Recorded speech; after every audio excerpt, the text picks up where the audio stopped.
nouvelles générations vivent une situation objectivement extrêmement difficile.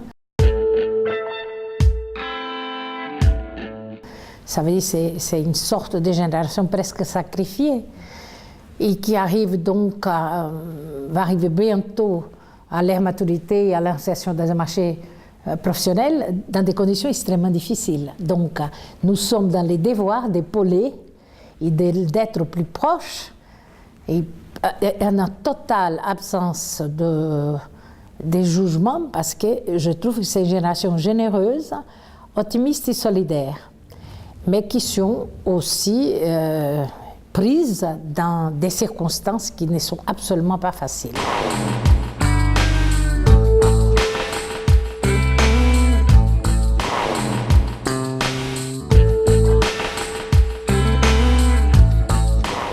Un élève victime de harcèlement n'est pas toujours forcément repérable, il faut bien le dire. Il y a aussi des harcèlements qui sont cachés par les individus parce qu'ils ont honte, parce qu'ils ne veulent pas le dire, parce qu'ils ne veulent pas décevoir, par exemple. Mais malgré tout, il y a des signes qui doivent interroger. Le premier signe, de toute manière, c'est l'absentéisme.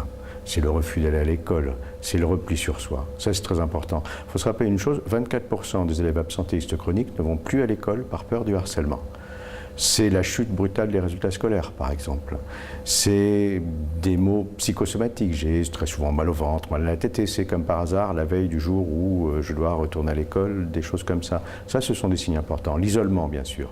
Alors, ça ne veut pas dire forcément, quand on a ce type de signes, qu'on est harcelé. Ça peut être lié à une crise très passagère d'adolescence, etc. Mais ce sont des signes qui méritent qu'on s'y intéresse, qu'on interroge, qu'on demande, sans être forcément dans l'affolement, parce que plus on sera dans l'affolement, plus l'enfant risque de se surplier sur lui et d'avoir peur de le dire, à ses parents, mais aussi du coup de se dire, si je le dis à mes parents, qu'est-ce qui va se passer?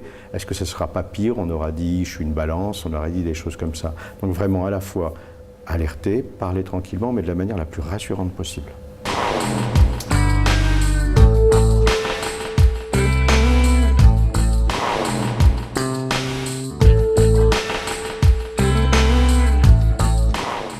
C'est assez naturel que les parents soient désarmés devant les difficultés de leurs adolescents.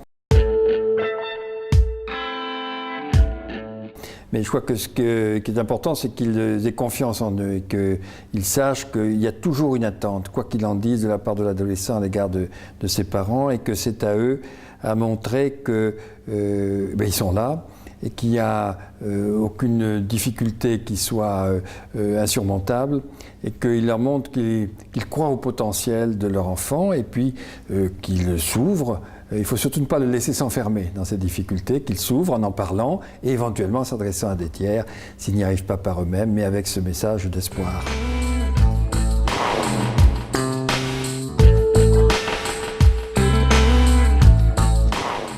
Il faut qu'ils sachent qu'on est à leur service et à leur écoute tout au long de l'année.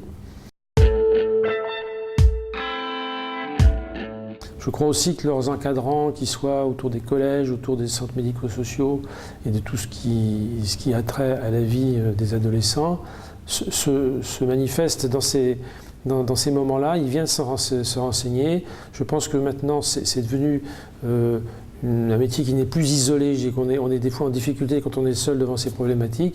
Et je pense que le fait d'avoir des moments de rencontre comme ça, où on puisse débattre de nos problèmes et éventuellement des réponses qu'on peut apporter, je pense que c'est public, c'est devenu public, et ça peut inciter les adolescents à demander de l'aide en cas de besoin, sachant qu'ils se trouveront toujours une structure ou une personne pour les recevoir.